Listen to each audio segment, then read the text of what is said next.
Let's bake a cake for him. বেশি দিন হয়নি আমি কেক বানানো শিখেছি। এর আগে একবার বানিয়েছিলাম, আর এটা সেকেন্ড টাইম। ও বাসায় আসার পর এই ফার্স্ট ওর জন্য কেক বানানো। গতবার আমার ছোট বোন আমাকে হেল্প করলেও এবার সে একদমই কাছে আসে নাই, আর এই পুরো কাজটা আমার একা একাই করতে হয়েছে। কেকটা একটা চকলেট ফ্লেভার স্পঞ্জ কেক ছিল 1 পাউন্ডের মধ্যে।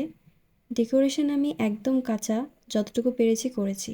এটা অবশ্যই একটা টিউটোরিয়াল ভিডিও না, আমি শুধু আমার এক্সপিরিয়েন্সটা শেয়ার করছি।